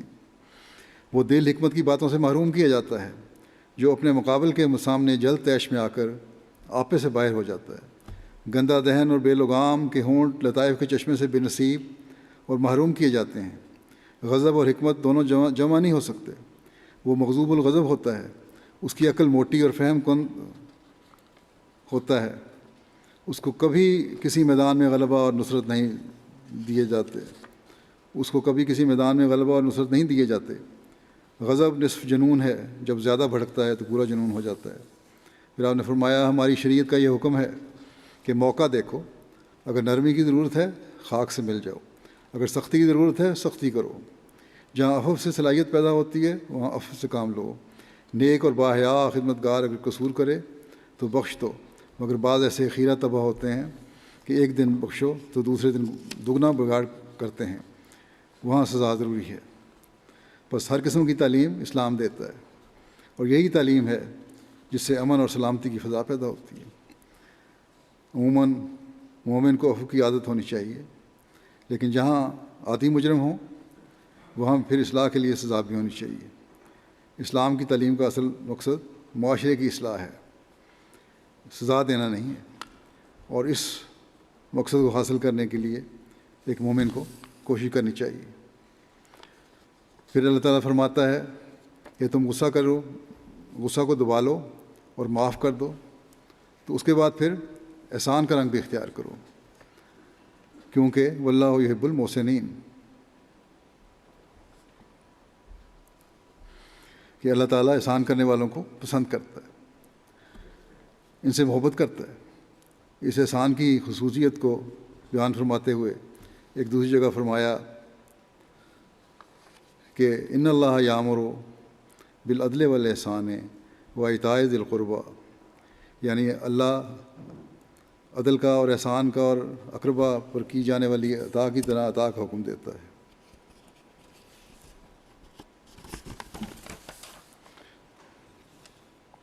قرآن کریم کا یہ حکم ایسا حکم ہے جس پر حقیقت میں عمل کیا جائے تو ہر طبقہ اور ہر سطح پر امن و سلامتی کی غیر معمولی فضا پیدا کی جا سکتی ہے۔ اللہ تعالیٰ نے پہلی بات بتائی کہ عدل کا سلوک آپس میں کرو، یعنی برابری کا معاملہ ہو۔ اگر بدلہ لینا ہے کسی ظلم کا تو اس حد تک جتنا ظلم ہوا ہے، اور وہ بھی صاحب اختیار کے پاس جا کے معاملہ پیش کرو۔ آپس کے تعلقات میں بعض دفعہ بعض لوگ اس حد تک کینہ ور ہو جاتے ہیں، کہتے ہیں کہ جب تک اس شخص نے جس نے مجھے نقصان پہنچایا ہے اسے اس حالت میں نہ لے آؤں جہاں وہ ناک رگڑنے لگ جائے، اس وقت تک چھوڑوں گا نہیں۔ یہ رویہ جو ہے بالکل غلط ہے، اسلام اس کی نفی کرتا ہے۔ اسی طرح قوموں کی سطح پر ہم دیکھتے ہیں کہ ایک دوسرے کو آپس کے تعلقات خراب ہونے پر اس قدر نقصان پہنچایا جاتا ہے کہ وہ ملک اور قوم کئی دہائیوں تک اٹھنے کے قابل نہ رہے، اور یہ آج کل ہمیں اکثر بڑی طاقتوں کے رویوں میں نظر آتا ہے۔ اللہ تعالیٰ اس رویے سے منع کرتا ہے، بلکہ حکم دیتا ہے کہ عدل سے کام لو۔ دوسرا درجہ احسان کا ہے۔ احسان یہ ہے کہ یہ نہیں دیکھنا چاہیے کہ دوسرا ہم سے کیا سلوک کرتا ہے، بلکہ اگر وہ برا سلوک کرتا ہے تب بھی ہم اس سے اچھا سلوک کریں، اسے عفو درگزر کریں۔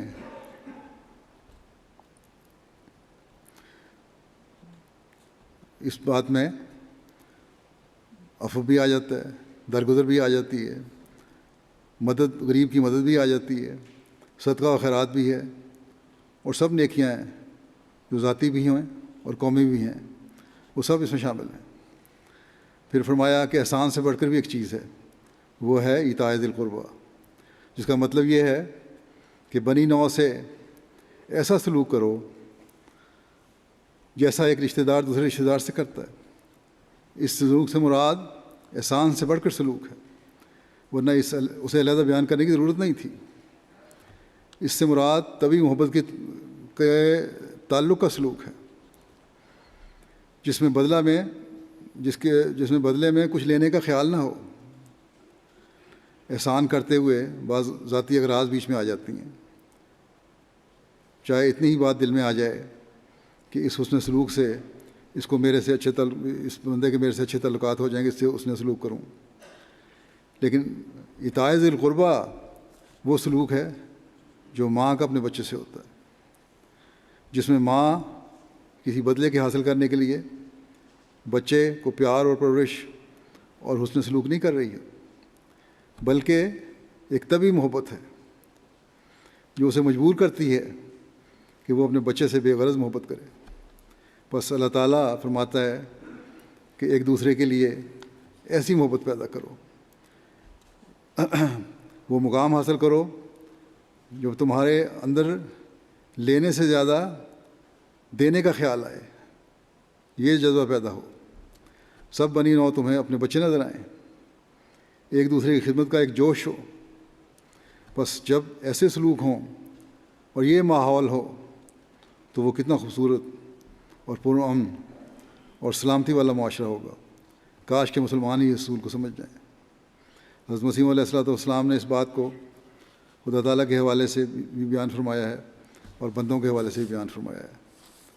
ایک جگہ حضرت مسیح علیہ السلام فرماتے ہیں، نیکی یہ ہے کہ خدا سے پاک تعلقات قائم کیے جاویں اور اس کی محبت ذاتی رگ و ریشہ میں سرایت کر جاوے، جیسے خدا تعالیٰ فرماتا ہے، ان اللہ یامر بالعدل والاحسان و ایتاء ذی القربیٰ۔ خدا کے ساتھ عدل یہ ہے کہ اس کی نعمتوں کو یاد کر کے اس کی فرمانبرداری کرو اور کسی کو اس کا شریک نہ ٹھہراؤ اور اسے پہچانو۔ اس پر ترقی کرنا چاہو تو درجہ احسان کا ہے، اور وہ یہ کہ اس کی ذات پر ایسا یقین کر لینا کہ گویا اس کو دیکھ رہا ہے، اور جن لوگوں نے تم سے سلوک نہیں کیا ان سے سلوک کرنا، اور اس سے بڑھ کر سلوک چاہو تو ایک اور درجہ نیکی کا یہ ہے کہ خدا کی محبت طبی محبت سے کرو، نہ بہشت کی طمع نہ دوزخ کا خوف ہو، بلکہ اگر فرض کیا جاوے کہ نہ بہشت ہے نہ دوزخ ہے تب بھی جوش، محبت اور اطاعت میں فرق نہ آوے۔ ایسی محبت جب خدا تعالیٰ سے ہو تو اس میں کشش پیدا ہو جاتی ہے اور کوئی فطور واقعہ نہیں ہوتا۔ پھر فرمایا، اور مخلوق خدا سے ایسے پیش آؤ کہ گویا تم ان کے حقیقی رشتہ دار ہو۔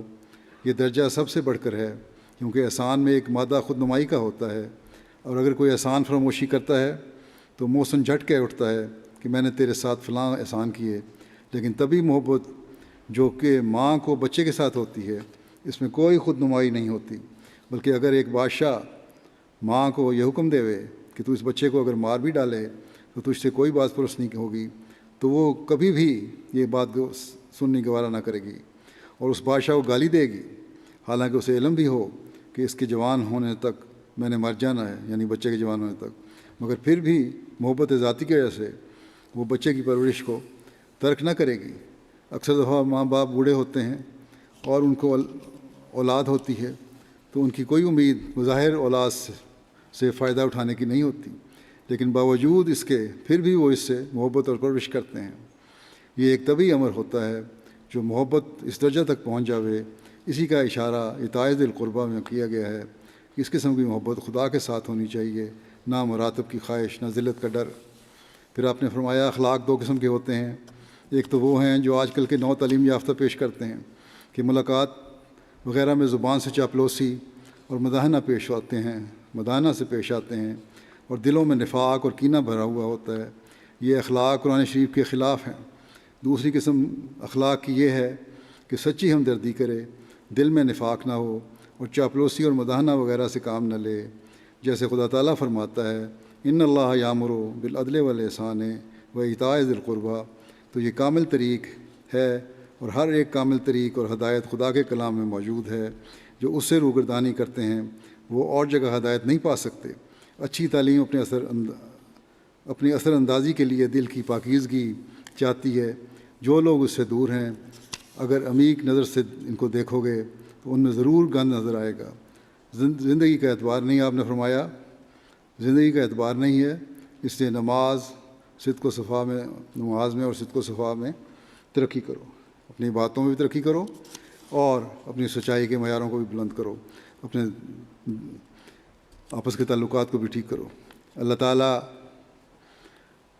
ہمیں حضرت اقدس مسیح موعود علیہ السلام کے ماننے کے بعد اسلام کی حقیقی تعلیم پر عمل کرتے ہوئے دنیا کے لیے اپنے ہر عمل میں نمونہ قائم کرنے کی توفیق عطا فرمائے۔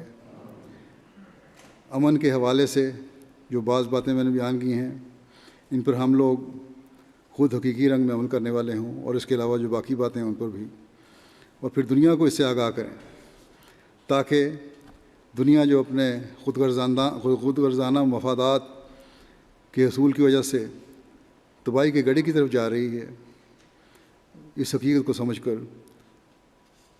سمجھے کہ حقیقی امن خدا تعالیٰ کے حکموں پر چل کر ہی قائم ہو سکتا ہے، اور کوئی دنیاوی نظام اس کے پائیدار قیام میں مددگار نہیں ہو سکتا امن کے نظام میں۔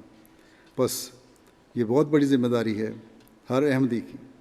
اللہ تعالیٰ ہمیں اس پر عمل کرنے کی توفیق دے۔ جلسے کی برکات کو بھی شاملین ساتھ لے کر جانے والے ہوں۔ دنیا میں ہر جگہ اس جلسے کے پروگرام کو سننے والے ایک جوش و جذبہ اندر پیدا کرنے والے ہوں، اور اپنے علاقوں میں اسلام کی پاک تعلیم کی روشنی میں ایک انقلاب پیدا کرنے والے بن جائیں۔ سب شاملین کو اللہ تعالیٰ خیریت سے اپنے گھروں کو لے کے جائے۔ قادیان میں جو آئے ہوئے ہیں وہ بھی، جو افریقہ میں گنی بساؤ میں ہیں وہ بھی، اور کوئی کہیں بھی اگر جلسے ہو رہے ہیں تو وہاں بھی اللہ تعالیٰ سب کو اپنی حفاظت میں رکھے۔ ہم دعا کریں گے۔ دعا میں خاص طور پر یہ دعا کریں کہ اللہ تعالیٰ جماعت کو بھی ہر شر سے محفوظ رکھے، اور ہمیں حقیقی رنگ میں وہ حق ادا کرنے کی توفیق عطا فرمائے جو ایک بیعت کا حق ہے، حضرت مسیح علیہ السلام نے جو ہم سے توقع کی ہے۔ اب دعا کر لیں۔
آمین.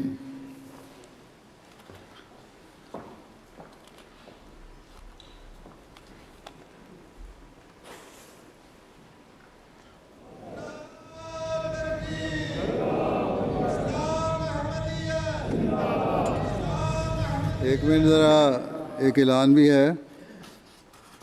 اس وقت وہاں جو جلسہ گاہ میں بیٹھے ہوئے لوگ ہیں ان کی حاضری 2118 ہے. 8 ممالک کی نمائندگی ہے. اس کے علاوہ بھی لوگ مختلف جگہوں پر وہاں بیٹھے ہوئے جلسہ سن رہے ہیں جن کی تعداد کافی ہے. کل تعداد وہاں قادیان میں جلسہ سننے والوں کی شاید 6000 سے زیادہ ہی ہوگی. یہ ہے حاضری کی رپورٹ. ہاں آپ جو نظمیں پڑھنی ہیں لڑکوں نے وہ پڑھ لیں جلدی سے.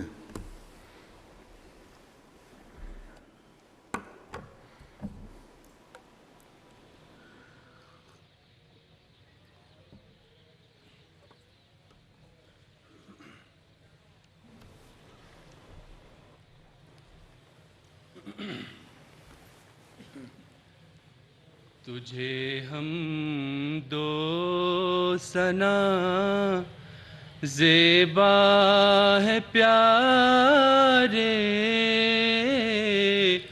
تجھے ہم دو ثنا زیبا ہے پیارے، کہ تو نے کام سب میرے سوارے، تجھے ہم دو ثنا.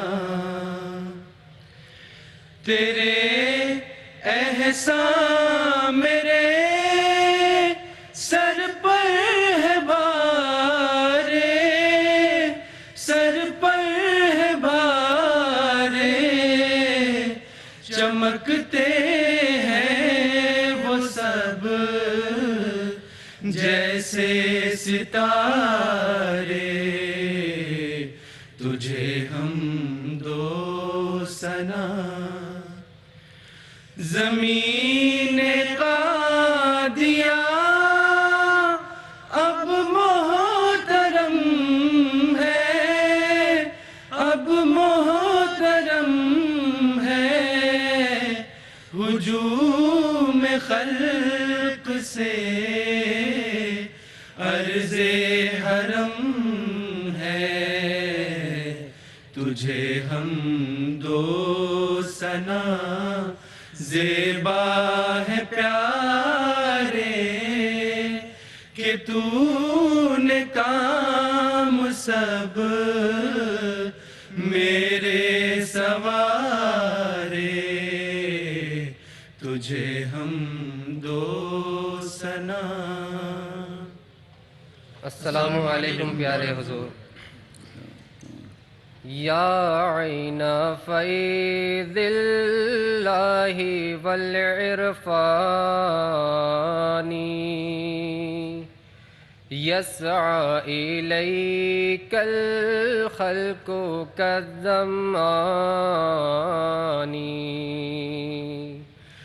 یا عین فیض اللہ والعرفان یسعی الیک الخلق کالظمآن،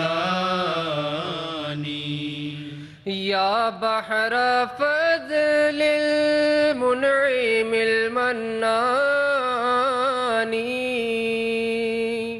یا بحر فضل المنعم المنان، تهوی الیک الزمر بالکیزان، یا ربی صلی علی نبیک دائما فی هذه الدنیا وبعث ثانی، جسمی یطیر الیک من شوق علا،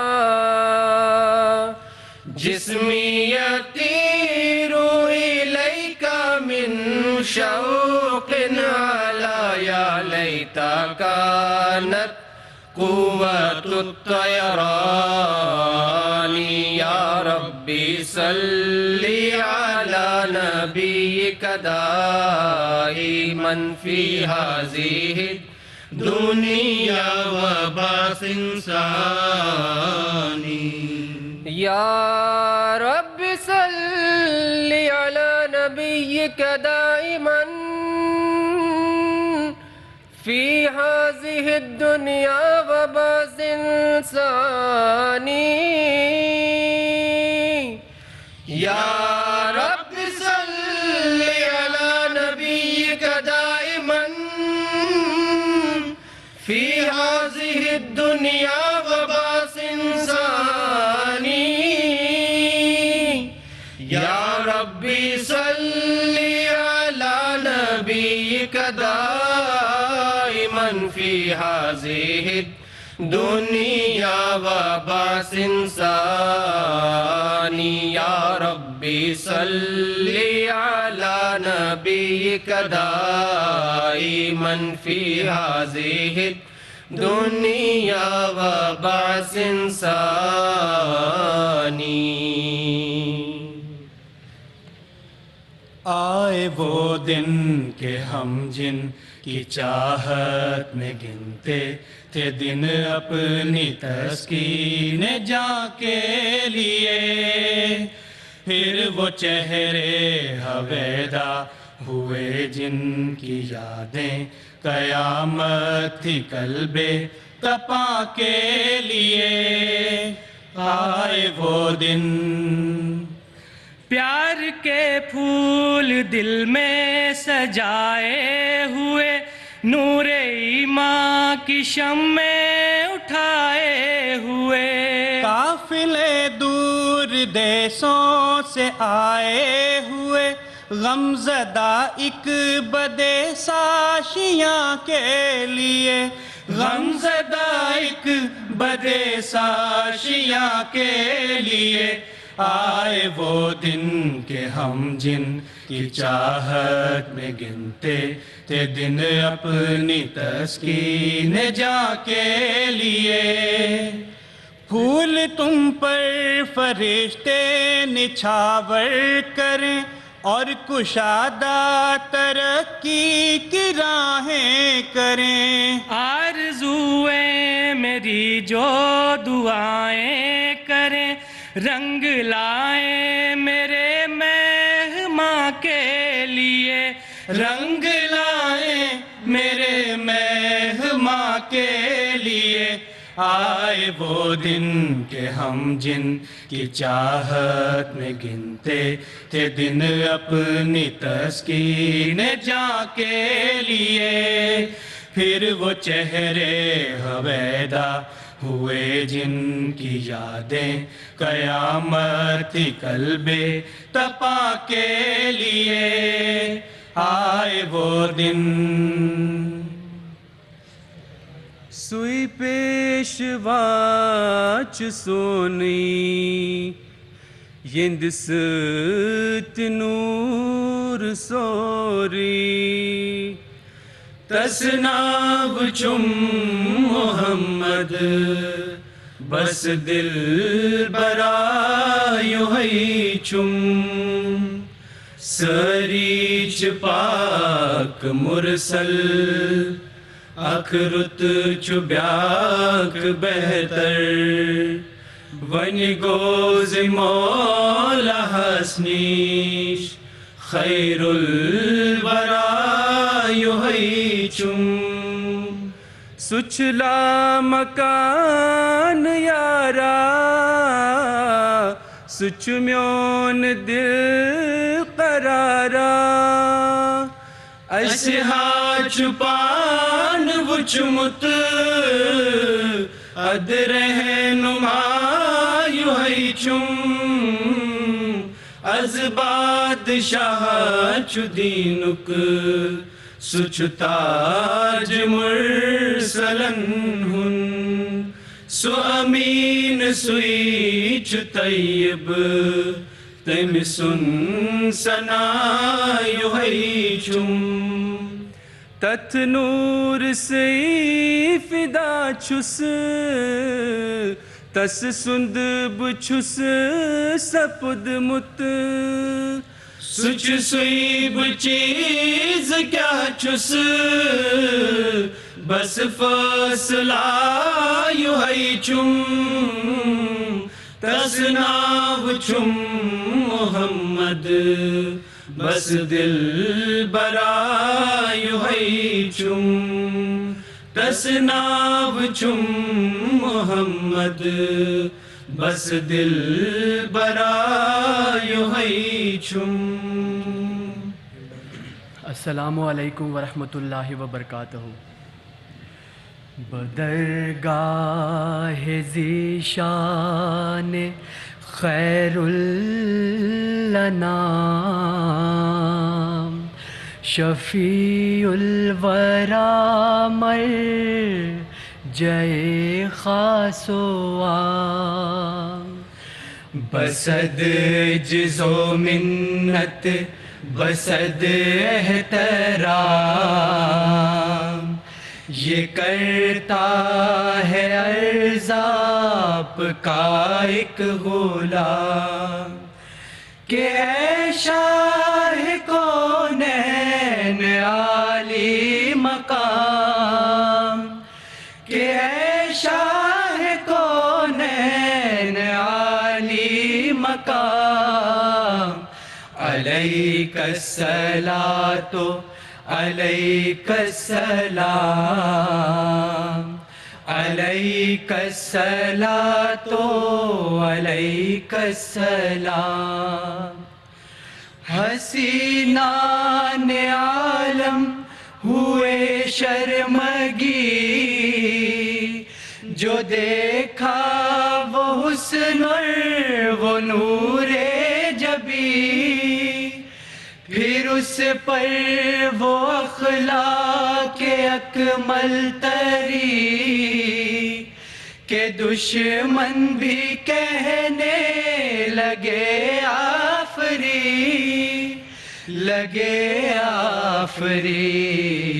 زہے خلق کامل زہے حسن تام علیک الصلاۃ علیک السلام علیک الصلاۃ علیک السلام علیک الصلاۃ علیک السلام علیک الصلاۃ علیک السلام علیک الصلاۃ علیک السلام. السلام علیکم ورحمۃ اللہ. ہے دست قبلہ نما ہے دست قبلہ نما لا الہ الا اللہ لا الہ الا اللہ. ہے درد دل کی دوا ہے درد دل کی دوا لا الہ الا اللہ لا الہ الا اللہ. کسی کی چشم فسوساز نے کیا جادو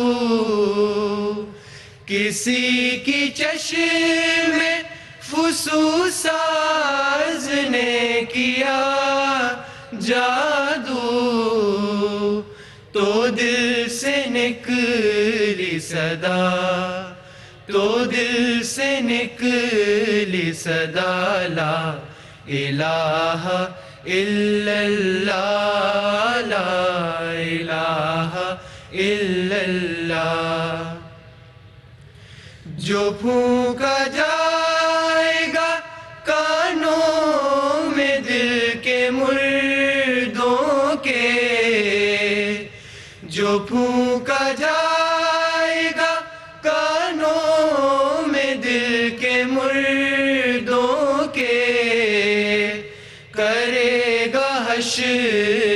بپا کرے گا حشر بپا لا الہ الا اللہ لا الہ الا اللہ لا الہ الا اللہ لا الہ الا اللہ.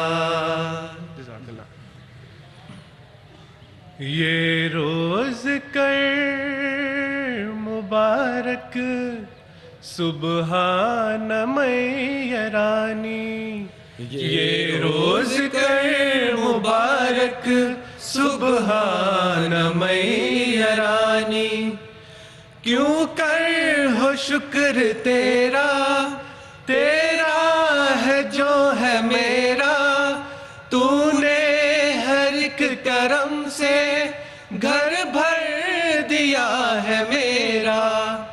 جب تیرا نور آیا جاتا رہا اندھیرا، یہ روز کر مبارک سبحان میرانی، یہ روز کر مبارک سبحان میرانی. احباب سارے آئے تو نے یہ دن دکھائے، تیرے کرم نے پیارے یہ مہرباں بلائے. مہمان جو کر کے الفت آئے بصد محبت، دل کو ہوئی ہے فرحت اور جان کو میری راحت. پر دل کو پہنچے غم جب یاد آئے وقت رخصت، یہ روز کر مبارک سبحان میرانی، یہ روز کر مبارک سبحان میرانی، یہ روز کر مبارک سبحان میرانی، یہ روز کر مبارک سبحان میرانی، یہ روز کر مبارک سبحان میرانی، سبحان میرانی. آگے بڑھتے رہو دم بدم دوستو، دیکھو رکنے نہ پائیں قدم دوستو. آگے بڑھتے رہو دم بدم دوستو، دیکھو رکنے نہ پائیں قدم دوستو. جو خلافت کے دامن کو تھامے رہے، رحمتوں کی کبائیں بھی پا جائیں گے. اس کی رسی کو مضبوط پکڑیں گے جو، نصرتوں کی ردائیں بھی پا جائیں گے. نصرتوں کی ردائیں بھی پا جائیں گے. ہے اسی کا یہ فضل و کرم دوستو، آگے بڑھتے رہو دم بدم دوستو. آگے بڑھتے رہو دم بدم دوستو، دیکھو رکنے نہ پائیں قدم دوستو. ایک خدا کا چنیدہ کڑے وقت میں، دل فگاروں کو پھر تھامنے آ گیا. روپ جس کا نگاہوں سے اوجھل رہا، ایک نئے روپ میں سامنے آ گیا. ایک نئے روپ میں سامنے آ گیا. اب ہے سب میں وہی محترم دوستو، آگے بڑھتے رہو دم بدم دوستو. آگے بڑھتے رہو دم بدم دوستو، دیکھو رکنے نہ پائیں قدم دوستو۔ خدا کا یہ احسان ہے ہم پہ بھاری کہ جس نے ہے اپنی یہ نعمت اتاری، نہ مایوس ہونا گھٹن ہونا تاری، رہے گا خلافت کا فیضان جاری، خدا کا یہ احسان ہے ہم پہ بھاری۔ نبوت کے ہاتھوں جو پودا لگا ہے، خلافت کے سائے میں پھولا پھلا ہے، خلافت کے سائے میں پھولا پھلا ہے، یہ کرتی ہے اس باغ کی آبیاری، رہے گا خلافت کا فیضان جاری، خدا کا یہ احسان ہے ہم پہ بھاری۔ خلافت سے کوئی بھی ٹکر جو لے گا، وہ ذلت کی گہرائی میں جا گرے گا، وہ ذلت کی گہرائی میں جا گرے گا، خدا کی یہ سنت ازل سے ہے جاری، رہے گا خلافت کا فیضان جاری، خدا کا یہ احسان ہے ہم پہ بھاری۔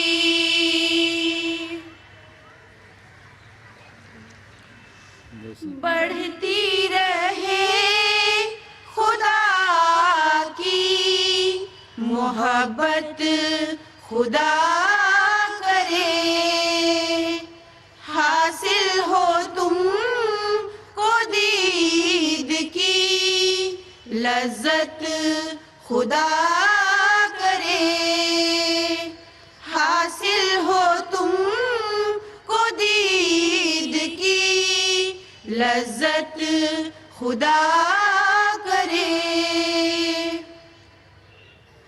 توحید کی ہو لب پہ شہادت، خدا کرے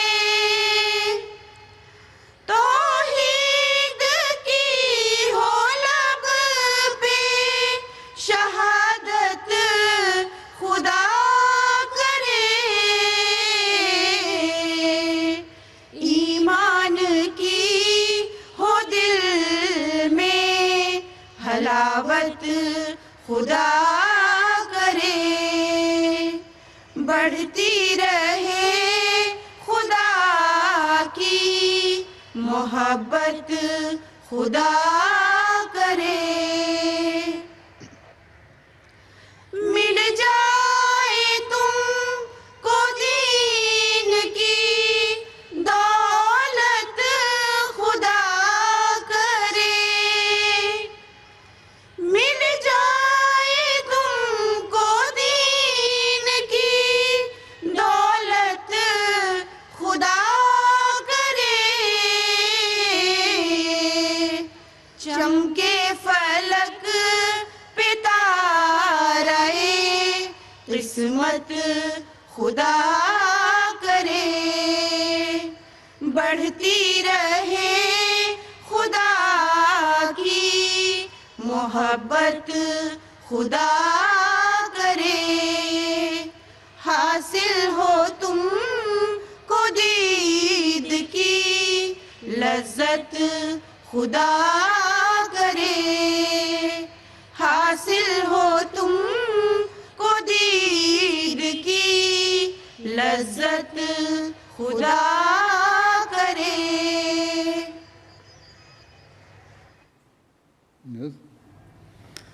السلام علیکم ورحمۃ اللہ وبرکاتہ۔